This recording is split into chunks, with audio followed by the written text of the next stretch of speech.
Hello, this is Daniel Mart, and today I'm going to be doing another video. This is going to be for Arrow Season 3, Episode 5, The Secret Origin of Felicity Smoak. So yeah, before I begin on the actual review though, 10-second spoiler warning as usual for those that have yet to actually watch the episode and haven't already. Stop the video, go check it out, and then come back and watch the rest of this review. 10-second spoiler warning as usual, starting now.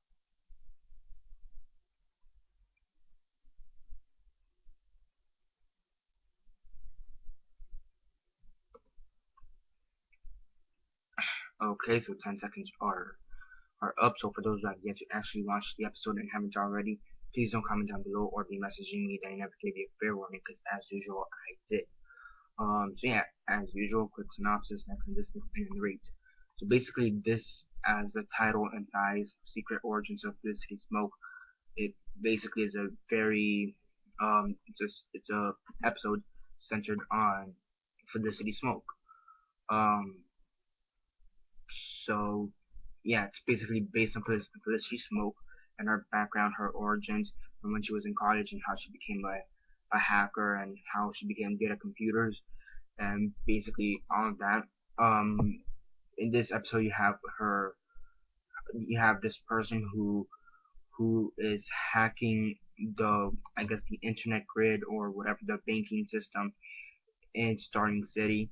And this person is using the same hacking codes and whatever that Felicity Smoak made back in college to infiltrate the federal government.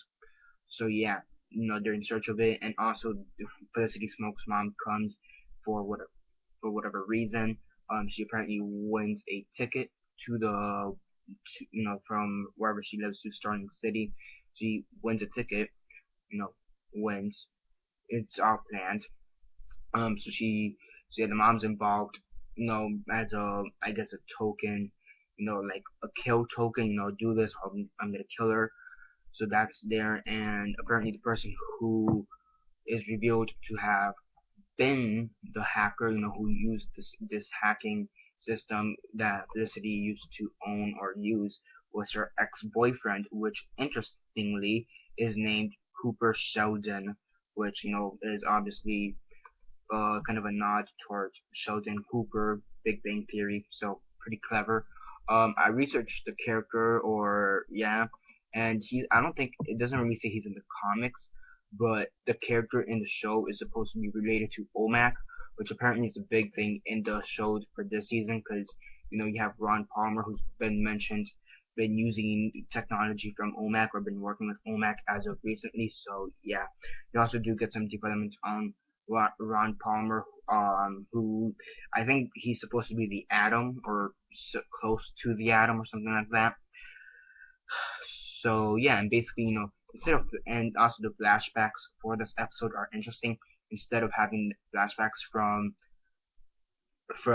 Oliver Queen, you get flashbacks from Felicity Smoak of when she was in college, her dealing with her boyfriend who wants to be a hacktivist at the time, and apparently tried to become a hacktivist in this episode some way somehow.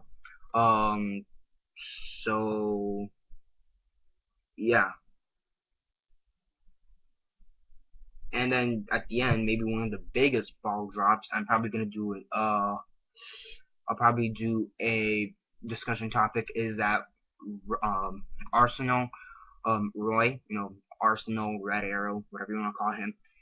He has a dream that he killed Sarah. So that's interesting. Now, did he truly kill Sarah, or did he just have a nightmare, or I don't know, guilty conscience, or survivor's guilt, or who the hell knows what? Did he kill Sarah? Who the hell knows? I'm gonna be doing a discussion topic. I don't know, by the end of, I don't know, by next week or something. That'd be interesting. So yeah, that was a pretty interesting vision. So that was all the way at the end of the episode. So yeah, I do like the way how they progressed on the character of Felicity Smoak and Ron Palmer. Both pretty two interesting characters. Felicity Smoak, she's been there since like season 1 or season 2. So the fact that we're going to see her origin story is pretty cool. I don't think they've ever done some kind of origin story for her in the comics, but I'm pretty sure I'm wrong on that.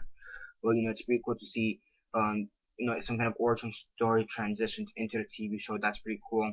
Um, so yeah, Ron Palmer. Pretty interesting to see how he's now developing technology alongside OMAC, and he's trying to build a better world. I mean, he's not really a bad guy. He kind of comes off as a douchebag at first, but in reality, he's not really that much of a bad guy. He's just trying to do as good as he can in the world of business. And business is greedy and whatnot, so he may come off as a bit of a douchebag, but overall, he's actually a pretty overall nice guy. So yeah. Um, so yeah, we don't. On the characters kind of take a backseat, and we kind of see more of L'Oreal, Ron, and Felicity. We kind of see Arthur Quinn and Diggle and Roy kind of taking a backseat for this episode, and have other characters, some of the secondary characters, kind of have more spotlights on them, kind of more development. And that's pretty cool. Also, L'Oreal, she's starting to calm down from the murder of her sister Sarah. She's kind of starting to calm down. I mean, she's still enraged, but she's kind of accepted the fact, and she's now starting very slowly to calm down. So that's pretty cool. So you have Thea, who acquired an apartment, which was pretty interesting, using Merlin's money, and meeting halfway. Basically, she says that Oliver needs to meet her halfway to reach some kind of agreement as how they're gonna live in this city together or whatever. So that was pretty interesting.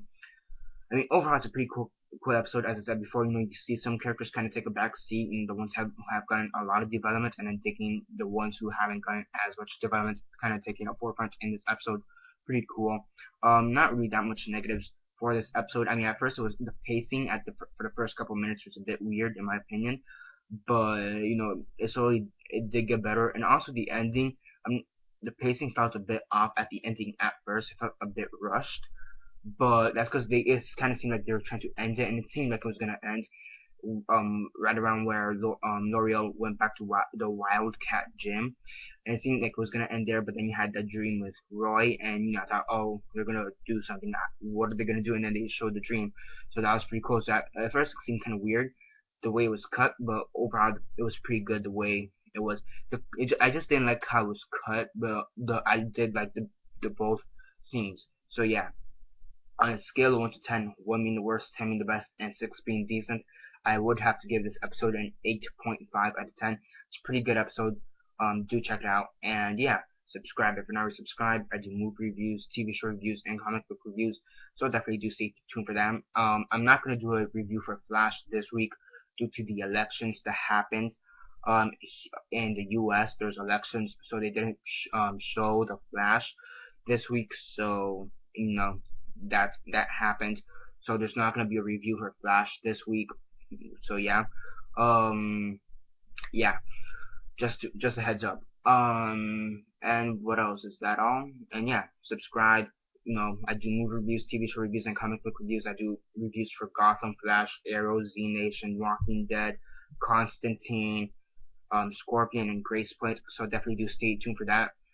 Besides that, comment down below on your thoughts on this episode. What were your thoughts? And yeah, besides that, like the video, share on Facebook, Twitter, MySpace, or whatever you guys prefer. And that's basically it for now.